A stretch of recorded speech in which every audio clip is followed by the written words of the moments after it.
அண்ணா IAS academy சாதனையாளர்களின் சங்கம். Article 157. Article 157 எதை பத்தி பேசுதுன்னா, ஆளுநருடைய தகுதிகளை பற்றி கூறுகிறது.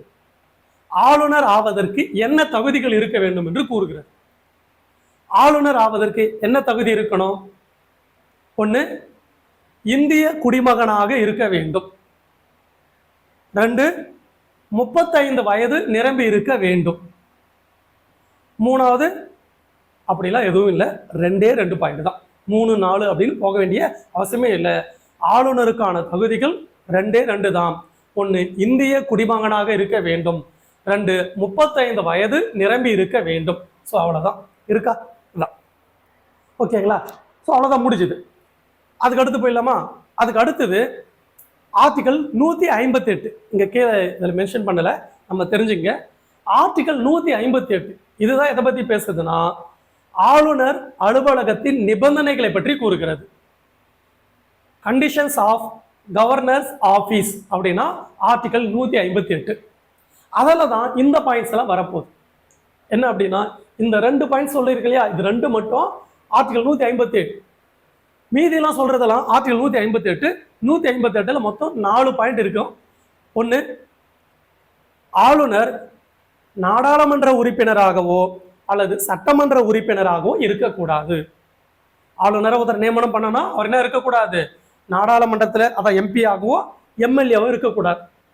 எம்பியா இருக்கிறார் ஒருத்தர், அவரை ஆளுநரை நியமனம் பண்றாங்க, என்ன ஆகும்?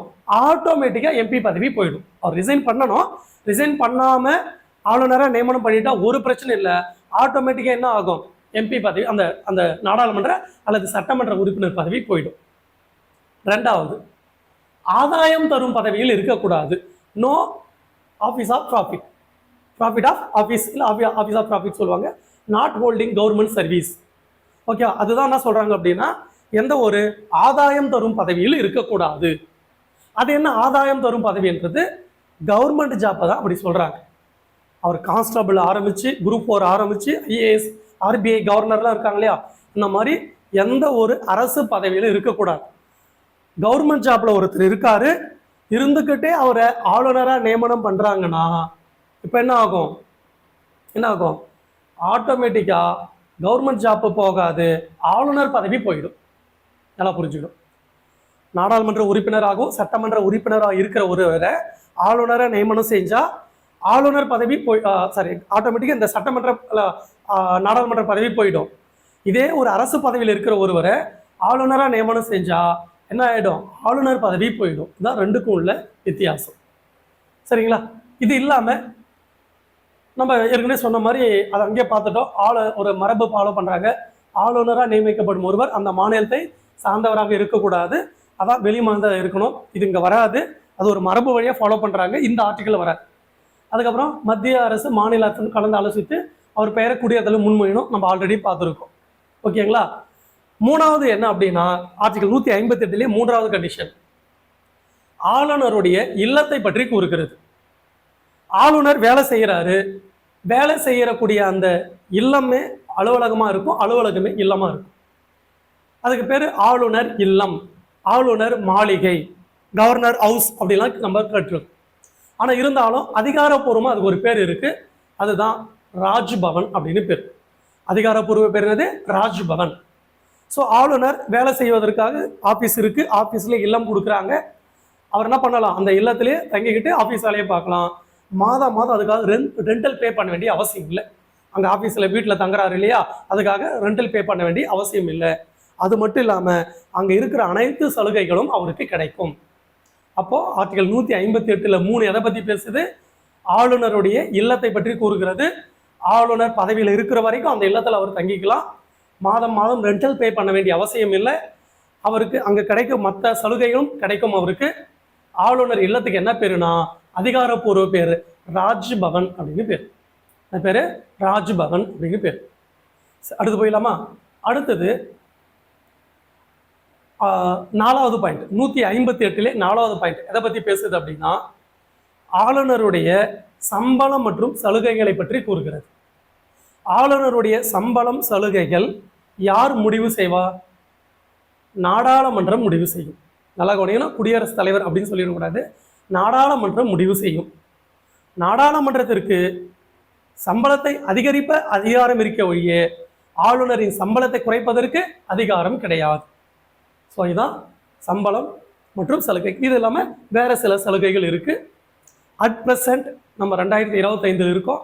அட் ப்ரெசன்ட் ஆளுநருடைய சேலரி எவ்வளோ அப்படின்னா 3,50,000. 3,50,000. ஸோ அடுத்து போயிடலாமா? இப்போ ஆர்டிகல் 158(3)A அப்படின்னு ஒரு ஆர்டிகல் இருக்கு. என்ன அப்படின்னா, ஒரே ஆளுநர், அதாவது ஒரு நபர் 2 அல்லது 2க்கும் மேற்பட்ட மாநிலங்களுக்கு ஆளுநராக செயல்படும் போது அவருடைய சம்பளம் மற்றும் சலுகைகள் எப்படி வழங்குவாங்க? சம்பந்தப்பட்ட மாநிலங்கள் என்ன பண்ணணும்? பகிர்ந்து வழங்க வேண்டும் என்று குடியரசுத் தலைவர் உத்தரவிடுவார். யாரு? குடியரசுத் தலைவர் உத்தரவிடுவார். இப்போ அவருடைய சம்பளம் 3,50,000 அப்படின்னா இந்த மாநிலம் ஒரு 3,50,000, இன்னொரு மாநிலம் ஒரு 3,50,000. அப்படி கிடையாது, மொத்தமே 3,50,000. அது சம்பந்தப்பட்ட மாநிலங்கள் என்ன பண்ணணும்? பகிர்ந்து வழங்கணும். எப்படி சமமா வழங்கணுமா? அப்படி இல்லை, மக்கள் தொகை அடிப்படையில் எது பெரிய மாநிலமோ அது அதிகமாக கொடுக்குற மாதிரி இருக்கும், அதை விட சிறிய மாநிலம் அதுக்கேற்ற மாதிரி அந்த ரேஷியோ என்ன பண்ணுவாங்க? ப்ரெடிக்ட் பண்ணுவாங்க. இதெல்லாம் டிசைட் பண்ணது யாரு அப்படின்னா குடியரசுத் தலைவர் ஒரு ஆர்டர் இஷ்யூ பண்ணுவார், உத்தரவிடுவார். அதில் என்ன பண்ணலாம்? செய்யலாம். ஓகேவா? நம்ம ஏற்கனவே சொன்ன மாதிரி அவருடைய சம்பளத்தை பதவியில் இருக்கும்போது என்ன பண்ணுவோம்? குறைக்க முடியாது. அவர் தொகை ஸ்டேட் கன்சாலிடேட் ஃபண்ட் ஆஃப்லேருந்து கொடுப்பாங்க. மாநில அரசு தான் மாநில தொகுப்பு நிதியிலிருந்து தான் பணம் கொடுப்பாங்க. ஸோ அவங்களுடைய பேர்லாம் சொல்லியிருக்கோம். ஓகேவா?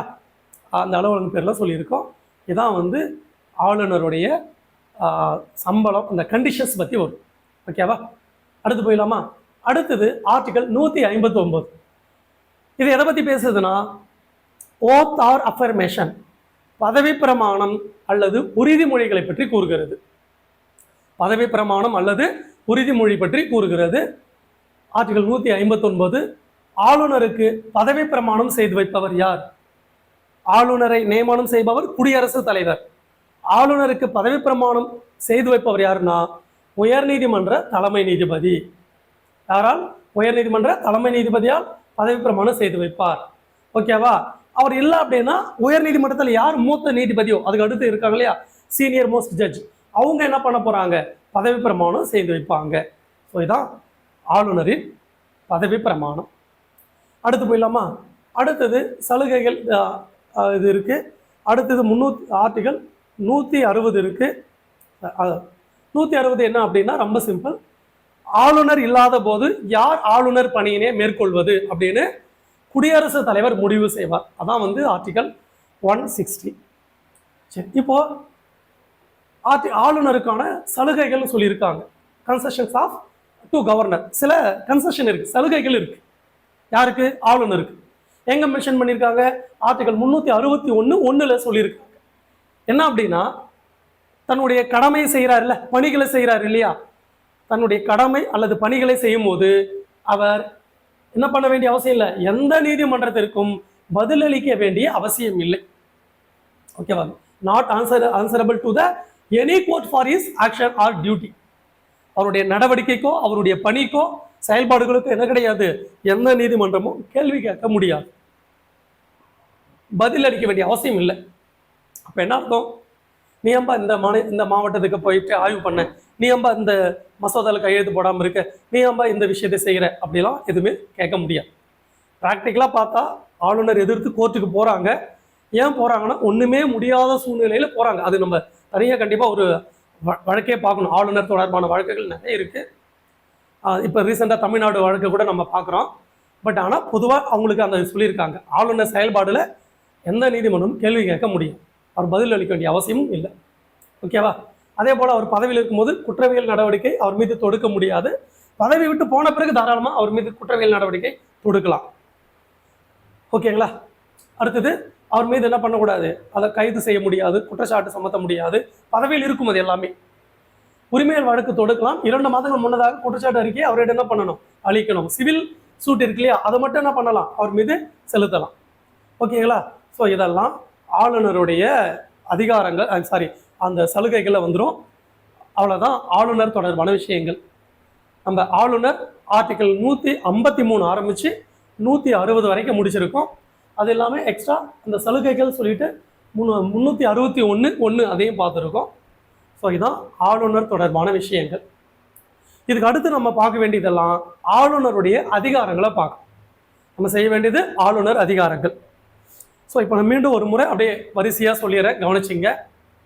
ஆர்டிகல் 153, ஒவ்வொரு மாநிலத்திற்கும் ஓர் ஆளுநர் இருக்கிறார். ஒரே ஆளுநர் 2 அல்லது 2க்கு மேற்பட்ட மாநிலங்களுக்கு ஆளுநராக செயல்படலாம். ஆளுநர் மாநிலத்தின் முதல் குடிமகன் ஆவார். ஆளுநர் மாநிலத்தின் அரசியலமைப்பு தலைவர் ஆவார். ஆர்டிகல் 154 ஆளுநருடைய நிர்வாக அதிகாரத்தை பற்றி கூறுகிறது. ஆளுநர் தன்னுடைய நிர்வாக அதிகாரத்தை நேரடியாகவும் செயல்படுத்தலாம் அல்லது மறைமுகமாகவும் செயல்படுத்தலாம்.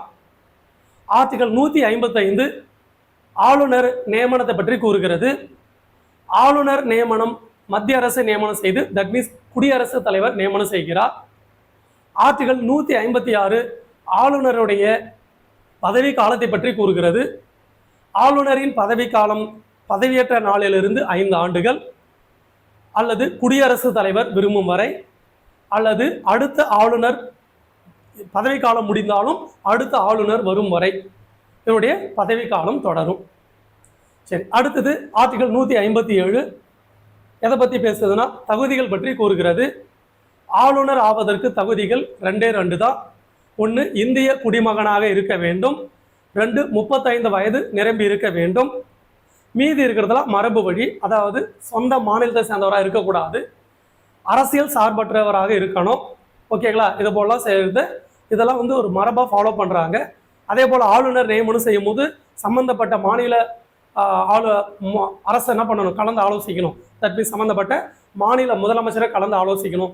ஸோ இதுவுமே இருக்குது, பட் ஆனால் நடைமுறையில் இல்லை. அடுத்தது ஆர்டிகல் 158 ஆளுநர் அலுவலகத்தின் நிபந்தனைகளை பற்றி கூறுகிறது. ஆளுநர்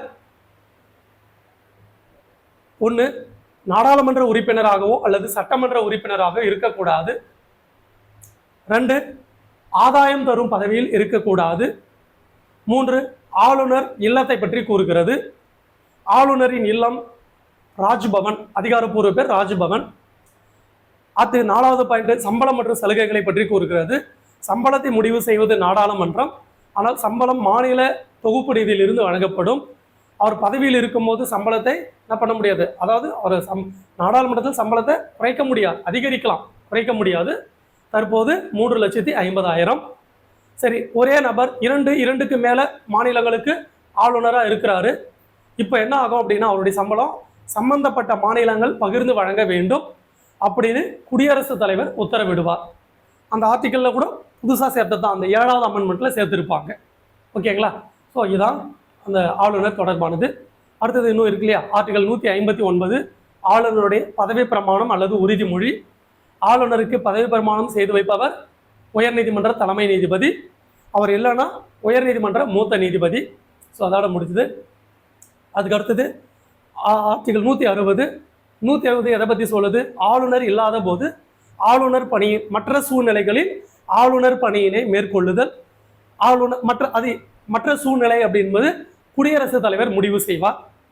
ஆர்டிகல் 361 ஆளுநரின் சலுகைகள், கன்செஷன் ஆஃப் கவர்னர் ஆஃபீஸ், அந்த இது ஆஃபீஸ் அது பார்த்தீங்க அப்படின்னா அவர் பதவியில் இருக்கும்போது எந்த நீதிமன்றத்துக்கும் பதில் அளிக்க வேண்டிய அவசியம் கிடையாது. ஸோ இதான் அதில் சொல்லியிருக்காங்க. அடுத்து போயிடலாமா? அடுத்தது ஆளுநரின் அதிகாரங்கள் வரலாம். ஆளுநர் அதிகாரங்கள் நம்ம சில பிரிவாக பிரிச்சிருப்போம். நிர்வாக அதிகாரங்கள், சட்டமன்ற அதிகாரங்கள், நிதி அதிகாரங்கள், நீதித்துறை அதிகாரங்கள், விருப்புரிமை அதிகாரங்கள் அப்படின்னு ஒரு 5ஆக பார்க்கலாம். Executive powers, legislative powers, financial powers, judiciary powers, discretionary powers அப்படின்னு ஒரு 5 வகையில் நம்ம பார்க்கலாம். ஃபஸ்ட்டு நிர்வாக அதிகாரம். நிர்வாக அதிகாரத்தில் என்ன பார்க்கலாம்னா, அவர் என்னவா இருக்கிறார், ஆளுநர் மாநிலத்தோட நிர்வாக தலைவராக இருக்கிறாரு. ஆனால் மாநிலத்தோட பெயரளவு நிர்வாக தலைவர் தான், உண்மையான நிர்வாக தலைவர் இவர் கிடையாது. அது மட்டும் இல்லை, மாநில அரசின் தலைவர் யார், ஆளுநர். எல்லாமே நிர்வாக அதிகாரத்தில் வரும். அடுத்தது அவர் லத்தீன் மொழியில் டி ஜுரே அப்படின்னு அழைக்கிறாங்க. அவர் டி ஃபேக்டோ கிடையாது, டி ஜுரே அப்படின்னு நினைக்கிறாங்க. ஓகேவா? டி ஜுரே அப்படின்னா லத்தீன் மொழியில் ஆளுநருக்கு பெயரளவு தலைவர், நாமினல் எக்ஸிக்யூட்டிவ் ஹெட் அப்படின்னு பேர். ஓகேவா? அதுக்கு அடுத்து ஆளுநர் சில பதவிகளை நியமனம் செய்கிறாரு. அது எல்லாமே நிர்வாக அதிகாரத்திற்கு கீழே வரும். ஸோ இதை நீங்கள் எப்படி படிக்கணும்னா, ஒவ்வொரு அதிகாரமும் கிளியராக நம்ம தெரிஞ்சு வைக்கும் போது மாற்றி கேட்க வாய்ப்பு இருக்குது. நிர்வாக அதிகாரம் ஒரு 3 கொடுத்துட்டு சட்டமன்ற அதிகாரம் 1 கொடுத்து இது எது மாறுபட்டது அப்படின்னு கேட்க வாய்ப்பு இருக்குது. ஸோ அதனால் அந்தந்த அதிகாரம் அந்த டாபிக்கு கீழே சொல்லுறதை க்ளீனாக படிச்சிங்க. இப்போது நிர்வாக அதிகாரத்தில் வேறு என்ன பார்க்கலாம்? ஆளுநர் முதலமைச்சரை நியமனம் செய்கிறாரு. யார் அப்படின்னு பின்னாடி பார்க்கலாம். முதலமைச்சரை நியமனம் செய்கிறது யார்? ஆளுநர். முதலமைச்சருடைய பரிந்துரை பேரில் அமைச்சர்களை, மற்ற அமைச்சர்களை நியமனம் செய்கிறாரு. அதுக்கு அடுத்தது மாநில தலைமை வழக்கறிஞரை நியமனம் செய்கிறார். மாநில தேர்தல் ஆணையரை நியமனம் செய்கிறார். மாநில அரசு பணியாளர் தேர்வாணையத்தின் தலைவர் மற்றும் உறுப்பினர்களை நியமனம் செய்கிறார். ஆளுநர் பல்கலைக்கழகத்தோட வேந்தரா, பதவி வழி வேந்தரா செயல்படுகிறார். அதனால் துணைவேந்தர்களை நியமனம் செய்கிறார். தமிழ்நாட்டில் சில விஷயம் மாறி இருக்கு, அது அந்த வழக்கில் நம்ம பார்த்துக்கலாம். சரிங்களா? அப்படியே ஜென்ரலாக தெரிஞ்சுட்டு வாங்க. பல்கலைக்கழக துணைவேந்தர்களை நியமனம் செய்கிறாரு. துணை சார்பு நீதிமன்ற நீதிபதிகள் நியமனம், அது இதுங்க அங்கே பார்க்க வேண்டாம். அதுக்கு அடுத்தது மாநில தகவல் ஆணையரை நியமனம் செய்கிறாரு. ஏற்கனவே சொன்ன மாதிரி வேந்தராக செயல்படுகிறாரு சொல்லிட்டோம். ஓகேங்களா? அதுக்கு அடுத்தது 352 இந்தியா முழுக்க இருக்கும்போது அந்த டைமில் என்ன பண்ணுறாரு அப்படின்னா, மாநிலத்தோட அனைத்து அதிகாரம் யாருக்கு இருக்குது? ஆளுநருக்கு போயிடுது. அப்போ முழு நிர்வாகமும் அவர் கண்ட்ரோலில் போயிடுது. அப்போது குடியரசுத் தலைவருக்கு அறிக்கை அளிக்க வேண்டிய பொறுப்பும் அவருக்கு இருக்குது. அதே போல் 356 போடுறாங்க அப்படின்னா அப்போவும் மாநிலத்தில் குடியரசுத் தலைவர் ஆட்சின்னு சொன்னாலும் யார் தான்? ஆளுநருக்கு அதிகாரம் இருக்குது. குடியரசுத் தலைவருக்கு அவருக்கு என்ன பண்ணணும்? அவருக்கு பதில் சொல்கிற மாதிரி அதிகாரம் வச்சுருக்காங்க. சரி, ஓகேவா? ஸோ அதுதான். அதுக்கு அடுத்தது அந்த குடியரசுத் தலைவருடைய நேரடி ஆட்சினா மாநிலத்தில் ஆளுநர் ஆட்சி அல்லது அமைச்சரவை இல்லாத மாநில ஆட்சி என்று பொருள் அப்படின்னு சொல்லலாம். ஓகேவா? இந்த டைமில் அவர் தான் என்னவா இருக்கிறாரு? மாநில அரசியல் அமைப்பு தலைவரான ஆளுநர் மாநிலத்தின் உண்மையான நிர்வாக தலைவராக செயல்படுறார். ஓகேங்களா? ஸோ இதெல்லாம் சொல்லியிருக்கோம். அதுக்கு அடுத்தது சில விஷயம் இருக்குது. சத்தீஸ்கர், ஜார்க்கண்ட், மத்திய பிரதேசம், ஒடிசா இருக்கா இல்லையா? இங்கே வந்து ஒரு பழங்குடி நலத்துறை அமைச்சரை நியமனம் செய்கிறாரு. நம்ம அதை பின்னாடி பார்க்கலாம். ஓகேவா? 94ஆம் சட்டத்தில் என்ன பண்ணாங்கன்னா 2006 பீகாருக்கு பதிலாக சத்தீஸ்கர், ஜார்க்கண்ட் மாநிலங்கள் பெயர்கள் சேர்க்கப்பட்டது. ஆரம்பத்தில் அங்கே பீகார் தான் இருந்துச்சு. பின்னாடி என்ன பண்ணிட்டாங்க? சத்தீஸ்கர், ஜார்க்கண்ட் சேர்த்துட்டாங்க. இதை நம்ம முதலமைச்சர் பார்க்கும்போது கண்டிப்பாக டீட்டெயிலாக பேசலாம். ஜஸ்ட் இப்போ தெரிஞ்சுங்க, இதெல்லாம் ஆளுநருடைய நிர்வாக அதிகாரங்களில் வரும். இது மட்டும் இல்லாமல் ஒரு மாநிலத்தில் வேறு என்ன இருக்குது? மாநில மகளிர் ஆணையம், மாநில மனித உரிமைகள் ஆணையம், மாநில தகவல் ஆணையம், மாநில சிறுபான்மையினர் ஆணையம், மாநில பட்டியலினத்தவர் ஆணையம், மாநில பழங்குடியினர் ஆணையம், இது போல மாநில அளவில் ஆணையங்கள் இருக்குது. இந்த ஆணையங்களின் தலைவர் மற்றும் உறுப்பினர்களை நியமனம் செய்வது யாரு தான்? ஆளுநர். இது எல்லாமே நிர்வாக அதிகாரத்தின் கீழ் வந்துடும். எல்லாமே நிர்வாக அதிகாரத்தின் கீழ் வந்துடும். அடுத்து போலாமா? அடுத்து சட்டமன்ற அதிகாரம். ஆளுநருடைய சட்டமன்ற அதிகாரம், லெஜிஸ்லேட்டிவ் பவர். ஆளுநர் சட்டமன்றத்தோட ஒரு பகுதியாக இருக்கிறார். Part of the legislature. அவர் மெம்பர் கிடையாது. அதையும் நம்ம விரிவாக பார்க்கலாம். ஆளுநர் சட்டமன்றத்தோட ஒரு பகுதியாக இருக்கிறார். ஓகேவா? சட்டமன்றம் அப்படின்னா ஆளுநர், சட்டப்பேரவை, சட்டமேலை இதெல்லாம் சேர்ந்தது. இதை நம்ம விரிவாக பார்க்கலாம் வேறு இடத்துல. சரி, அதுக்கப்புறம் ஆளுநர் சட்டமன்றத்தை கூட்டுகிறார், சட்டமன்றத்தை முடிவுக்கு கொண்டு வருகிறார் மற்றும் சட்டப்பேரவையை மட்டும் கலைக்கிறார். இது ஆளுநருடைய சட்டமன்ற அதிகாரம். அதுக்கப்புறம் வருடத்தின் முதல் கூட்டத்தொடரிலும் பொது தேர்தல் முடிந்து கூட்டப்படும் முதல் கூட்டத்தொடரிலும் ஆளுநர் சட்டமன்றத்தில் உரையாற்றுவார். இது சட்டமன்ற அதிகாரம். அடுத்து சட்ட மேலவையில் 1/6 உறுப்பினர்களை ஆளுநர் நியமனம் செய்வார். சட்டப்பேரவையில் ஓர் ஆங்கிலோ இந்தியரை நியமனம் செய்வார். இப்போ அது நீக்கிட்டாங்க. ஸோ இது இருக்கு. அதுக்கு அடுத்தது சட்டமன்ற அந்த தேர்தல் ஆணையத்திடம் கலந்து ஆலோசித்து சட்டமன்ற உறுப்பினர் தகுதியின்மை அவங்கள டிஸ்குவாலிஃபை பண்ணும்போது ஆளுநர் தான் செய்கிறாரு. அப்போ தேர்தல் ஆணையத்தை கலந்து ஆலோசிப்பார். அந்த அதிகாரம் இருக்கு. ஸோ இவங்க ஏற்கனவே சொன்ன மாதிரி சட்டப்பேரவைக்கு ஒரு ஆங்கிலோ இந்தியரை நியமனம் செய்வார். ஆனால் அதெல்லாம் பண்ணிட்டாங்க. 104வது சட்டத்திட்டம் 2019 படி அதை ரத்து பண்ணிட்டாங்க. அது நடைமுறை வந்து 2020 வந்திருக்கும். ஸோ அது கிடையாது. அதுக்கு அடுத்தது வேற என்ன சட்டமன்ற அதிகாரம்? மாநிலத்தில் எந்த ஒரு மசோதா நிறைவேறினாலும் ஆளுநர் ஒப்புதல் பெற்றாதான் அது கையொப்பமாகும். அதான் ஆர்டிகல் 200ல் சொல்கிறாங்க. மாநில மசோதாக்களுக்கு ஒப்புதல் கொடுப்பாரு. சில மசோதாக்களை நிறுத்தி வைக்கலாம், திருப்பி அனுப்பலாம். குடியரசுத் தலைவருக்கு அனுப்பக்கூடிய அதிகாரமும் ஆளுநருக்கு இருக்கு. இங்கே 201ல் சொல்லுவாங்க, அந்த ஆர்டிகல் சொல்லுது. ஓகேவா? ஸோ அதான். அதுக்கு அடுத்தது இது போல குடியரசுத் தலைவருக்கு அனுப்பின மசோதா என்ன பண்ணலாம் அப்படின்னா நம்ம மசோதாவில் பார்க்கலாம். இங்கே கொடுத்துருக்காங்க, இருந்தாலும் ஒரு முறை பார்த்துட்டு மசோதா டீட்டெயிலாக பார்க்கலாம். மாநில மசோதாவை குடியரசுத் தலைவர் ஒப்புதலுக்கு ஆளுநர் அனுப்பிட்டார்னா குடியரசுத் தலைவர் என்ன செய்யலாம்? ஒப்புதல் அளிக்கலாம், திருத்தங்களுடன் திருப்பி அனுப்பலாம், அல்லது கிடப்பில் போடலாம், வித்ஹோல்டு பண்ணலாம். ஓகேவா? இது 3 அதிகாரமும் அவருக்கு இருக்கு. சரியா? இதெல்லாம் இருக்கு. இன்னும் கொஞ்சம் டீட்டெயிலாக நம்ம மசோதாவில் பார்த்துக்கலாம். அடுத்து வேற என்னது? மாநிலத்தில் பண மசோதாவை சட்டப்பேரவையில் தாக்கல் செய்யறதுக்கு முன்னாடி, அறிமுகப்படுறதுக்கு முன்னாடி ஆளுநர்கிட்ட முன் அனுமதி பெறணும். எல்லாமே சட்டமன்ற அதிகாரங்கள். ஓகேங்களா? சரி. அப்புறம் மாநிலத்தில் வந்து சில ஆணையம் சொன்னோம் இல்லையா, அந்த ஆணையெல்லாம் ஆண்டுதோறும் தன் அறிக்கையை ஆளுநருக்கு சமர்ப்பிக்கும். ஆளுநர் என்ன பண்ணுறாரு? சட்டமன்றத்துக்கு சமர்ப்பிப்பார். ஓகேவா? அதான். அதுக்கு அடுத்தது நிதி அதிகாரம், ஃபினான்ஷியல் பவர்ஸ். ஆர்டிகல் 202 படி ஒவ்வொரு வருடமும் ஆளுநர் பட்ஜெட்டை தாக்கல் செய்கிறார். வரவு செலவு திட்டம், அதான் பட்ஜெட், மாநில பட்ஜெட்டை தாக்கல் செய்கிறார். ஆனால் ஆளுநர் பண்ண மாட்டார். ஆளுநர் அனுமதி பெற்று யாரு? நிதி அமைச்சர் செய்கிறார். ஆனால் இது கொஸ்டின்ல எக்ஸாம்ல கேட்கும் போது மாநில பட்ஜெட்டை தாக்கல் செய்கிறார், ஆப்ஷன் 7 நிதி அமைச்சர் இருந்தாலும் நமக்கு எங்க தான் போகணும்? ஆளுநர் தான் சூஸ் பண்ணணும். ப்ராக்டிக்கலா யாரு தான்? ஆளுநர், நிதி அமைச்சர் தான். ஆனால் யார் பேர்ல இல்லை, யாருக்கிட்ட அனுமதி வாங்கி? ஆளுநர்கிட்ட அனுமதி வாங்கி. ஸோ அப்படின்றதால பட்ஜெட்டை தாக்கல் செய்கிறார். மானிய கோரிக்கைகளுக்கு ஆளுநர் பரிந்துரைக்க அவசியம், அவர் பரிந்துரைக்கணும். ஏற்கனவே சொன்ன மாதிரி பண மசோதாவை ஆளுநர் பரிந்துரையோட தான் நடைமுறைப்படுத்த முடியும். அவசர கால கண்டிஜென்சி ஃபண்ட் ஆஃப் ஸ்டேட்னு ஒன்று இருக்கு. மாநில அவசர கால நிதி, அது ஆளுநர்கிட்ட இருக்கும். அதிலிருந்து பணத்தை விடுவிக்கிறார்.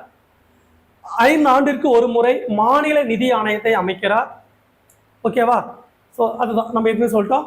பட்ஜெட் சமர்ப்பிக்க பொறுப்பு ஆளுநருக்கு இருக்கு அப்படின்னு சொல்லியிருக்கோம். இதெல்லாம் ஃபினான்ஷியல் ரிலேட்டடான விஷயங்கள்லாம் வந்துடும். சரிங்களா? அடுத்து போயிடலாமா? அதுக்கு அடுத்தது நீதித்துறை அதிகாரம், ஜுடிஷியல் பவர்ஸ். ஆளுநருக்கு ஜுடிஷியல் பவர்ஸ், நீதித்துறை அதிகாரங்கள் இருக்கு. ஸோ அப்படி பார்க்கும்போது ஆர்டிகல் 233 படி மாவட்ட நீதிமன்றம் அந்த நீதிபதிகளையும், மாவட்டத்தில் துணை நீதிமன்றம் இருக்கும் அந்த நீதிபதிகளையும் நியமனம் செய்கிறாரு. பதவி உயர்வை பற்றி தீர்மானம் செய்கிறாரு. அதுக்கு அடுத்தது உயர்நீதிமன்ற நீதிபதிகளை நியமிக்கும் போது ஆர்டிகல் 214 சொல்லியிருக்கும். உயர்நீதிமன்ற நீதிபதிகள் நியமனம், உயர்நீதிமன்ற நீதிபதிகள் பற்றி அங்கே சொல்லுவாங்க. 218 நியமனம் சொல்லுவாங்க. அப்போ என்ன சொல்றாங்க அப்படின்னா 17-18 அப்போ சம்பந்தப்பட்ட மாநில ஆளுநரை கலந்து ஆலோசிக்கணும் அப்படின்னு சொல்றாங்க. 217 வரும், மெயினா 17. ஓகேவா? அதுக்கு அடுத்தது ஆளுநருக்கு வேற என்ன இருக்கு? மன்னிப்பு அளிக்கும் அதிகாரம் இருக்கு. அவரால் அனைத்து விதமான தண்டனைகளை பெற்ற குற்றவாளிகளை மன்னிக்க முடியும். எக்ஸப்ட் 2 விஷயத்துல மன்னிக்க முடியாது. ஒன்று, இராணுவ நீதிமன்றத்தில் தீர்ப்பு வழங்கினாங்கன்னா அந்த தீர்ப்பை அவரால் மன்னிக்க முடியாது அந்த குற்றவாளிகளை. மரண தண்டனை இருக்காங்க இல்லையா, அதையும் என்ன பண்ண முடியாது, இவரால் மன்னிக்க முடியாது. அதர்வைஸ் ஸ்டேட் லிஸ்ட்ல வரக்கூடிய அனைத்து விதமான தண்டனை என்ன பண்ணலாம், அவரு மன்னிக்கக்கூடிய அதிகாரம் இவருக்கு இருக்கு. Burdening power. ஓகேங்களா? ஸோ இது வந்து ஆளுநருடைய அதிகாரங்கள். இதில் நீதித்துறை அதிகாரங்கள். அடுத்து ஆளுநருடைய விருப்புரிமை அதிகாரம், டிஸ்கிரிஷனரி பவர்ஸ். என்ன அப்படின்னா ஒரு 4 பாயிண்ட்ஸ் தான் இருக்கும். இப்போ ஒரு மாநிலத்தில் எலெக்ஷன் நடந்து முடிஞ்சிருக்கு, முதலமைச்சர் பதவி போயிட்டே இருக்கு, இப்போ ஆட்சி அமைச்சிருக்கிறாங்க. பெரும்பான்மை இல்லை அப்படின்னா எந்த கட்சி சரி ஃபர்ஸ்ட் இது மாறி இருக்கு, நம்ம ஒன்றா பார்க்கலாம். ஃபர்ஸ்ட் வந்து ஒரு மாநிலத்தில் பெரும்பான்மை பெற்ற கட்சி தான் ஆட்சி அமைக்கும். எந்த கட்சியும் பெரும்பான்மை பெறல அப்படின்னா எந்த கூட்டணி ஆட்சி அமைக்கலாம், இல்லை எந்த கட்சி தனிப்பெரும்பான்மை பெற்றுள்ள ஆட்சி அமைக்கலாம், அதை முடிவு செய்யறது யாரு? ஆளுநர். அதான் விருப்புரிமை அதிகாரம், ஆளுநருடைய விருப்புரிமை அதிகாரம். இதையும் நான் முதலமைச்சர் இப்போ அடுத்த இதுல முதலமைச்சர்ல நான் தெளிவாக சொல்லிடுறேன். ஓகேவா? பெரும்பான்மை இல்லாத சூழலில் எந்த கட்சி தலைவரை முதல்வராக ஆக்கலாம் அப்படின்றது யார் முடிவு செய்வாரு? ஆளுநர் தான் முடிவு செய்வார். அவருடைய டிஸ்கிரிஷனரி பவர், விருப்பு உரிமை. இது ஒண்ணு. அதுக்கு அடுத்தது பெரும்பான்மை இல்லை அப்படின்னா அமைச்சரவை கலைக்கக்கூடிய அதிகாரம் யாருக்கு இருக்கு? ஆளுநருக்கு இருக்கு. அடுத்து மாநில மசோதாக்களை குடியரசுத் தலைவருக்கு அனுப்பி வைக்கிறாரா, அந்த அதிகாரமும் யாருக்கு இருக்கு? அவருடைய விருப்பம் தான், ஆளுநருக்கு இருக்கு. அதுக்கு அடுத்தது மாநிலத்துல நெருக்கடி நிலை பிரகடனப்படுத்த குடியரசுத் தலைவருக்கு பரிந்துரைக்கலாம், அதுவும் அந்த அதிகாரமும் அவருக்கு இருக்கு. ஓகேவா? இந்த விருப்ப உரிமைனா ஆளுநரின் சொந்த முடிவு எடுத்தல் ஆகும், அமைச்சரவையின் ஆலோசனையோட செயல்பட மாட்டார். அதுதான் விருப்புரிமை, டிஸ்கிரிஷனரி பவர். ஓகேங்களா? டிஸ்கிரிஷனரி பவர்னா ஆளுநரே என்ன பண்ணலாம், அவர் முடிவு எடுக்கலாம். மற்ற ஜென்ரலா அமைச்சரவை குழு, முதலமைச்சர் தலைமையிலான அமைச்சரவை குழு என்ன சொல்லுதோ அதன்படிதான் ஆளுநர் செய்வார். ஆனா இந்த விருப்புரிமை பொறுத்த அளவுக்கு இது போல சூழ்நிலைகள்ல ஆளுநரே தன்னுடைய முடிவை எடுப்பார். ஓகேங்களா? செய்யலாம். இது இல்லாம சம் ரெஸ்பான்சிபிலிட்டிஸ் ஆளுநருக்கு இருக்கு. ஆளுநரின் சில பொறுப்புகள் ஒன்றும் இல்லை, அசாம், மேகாலயா, திரிபுரா, மிசோரம் அட்டவணை 6ல் பார்க்குறோம் இல்லையா, அந்த மாநிலங்களில் கனிம உரிமங்களின் வருவாயில் ராயல்ட்டியாக ஒரு அந்த ராயல்ட்டி எவ்வளோ அப்படின்ற ஒரு தொகையை ஆளுநர் தான் நிர்ணயம் செய்கிறார். மகாராஷ்டிராவில் விதர்பா அப்படின்னு மராத்வாடா அப்படின்னு பகுதி இருக்கு இல்லையா, இந்த பகுதிகளின் முன்னேற்றத்திற்கு தனியாக ஒரு என்னது வளர்ச்சி வாரியம் அமைக்கணுமா, அதை ஆளுநர் அமைப்பார். அடுத்து அசாம், மணிப்பூர் பழங்குடியின பகுதிகளை நிர்வாகம் செய்கிறார். அடுத்து அருணாச்சல பிரதேசம் சட்ட ஒழுங்கை பராமரிக்கிறார். இதெல்லாம் ஆளுநருடைய சில பொறுப்புகள் ஆகும். இது இல்லாம வேற என்ன இருக்கு இங்கே பார்த்தலாம். ஆர்டிகல் 213 ஆளுநருடைய அவசர சட்டத்தை பத்தி சொல்லியிருக்காங்க. ஆர்டினன்ஸ், அவசர சட்டம்னா எமர்ஜென்சி கிடையாது. இந்த இடத்துல அவசர சட்டம், அது அவசர நிலை பிரகடனம், இல்லை நெருக்கடி நிலை பிரகடனம், அது ப்ரொக்ளமேஷன் ஆஃப் எமர்ஜென்சி. இது வந்து ஆர்டினன்ஸ். ஓகேவா? அப்படின்னா அது என்னது, அவசர சட்டம் அப்படின்னு அர்த்தம். இந்த அவசர சட்டத்தை பிறப்பிக்கக்கூடிய அதிகாரம் யாருக்கு இருக்கு? ஆளுநருக்கு இருக்கு. ஆர்டிகல் 213 சொல்லியிருக்காங்க. எப்போ ஆளுநர் அதை பிறப்பிப்பாரு அப்படின்னும் போது, சட்டமன்றம் கூடாத போதுதான் ஆளுநர் என்ன பண்ண இந்த அவசர சட்டத்தை பிறப்பிக்கலாம். சில மாநிலங்களில் ஈரவை இருக்கு, ஓரவை மட்டும் நடக்குது, இன்னொரு அவை நடைபெறல, 2 அவையுமே நடைபெறல. இல்ல சில மாநிலங்கள் ஓரவை தான் இருக்கு, அந்த ஓரவை நடைபெறல. அப்படின்னும் போது இப்ப என்ன பண்ணலாம், ஆளுநர் அவசர சட்டத்தை பிறப்பிக்கலாம். ஓகேவா? அந்த அவசர சட்டத்தை ஆளுநர் எப்போது வேணாலும் திரும்ப பெறலாம். அவசர சட்டம் இந்த மாநில பட்டியல் இருக்கு இல்லையா, ஒரு பொதுப்பட்டியல் இருக்கு இல்லையா, இந்த 2 துறைகள் மீது தான் ஒரு அவசர சட்டம் பிறப்பிக்க முடியும். ஒரு முறை அவசர சட்டம் பிறப்பிச்சாங்கன்னா அதனுடைய காலம் 6 மாதம். ஆனால் சட்டமன்றம் கூடி 6 வாரத்துக்குள்ள ஒப்புதல் கொடுக்கணும்.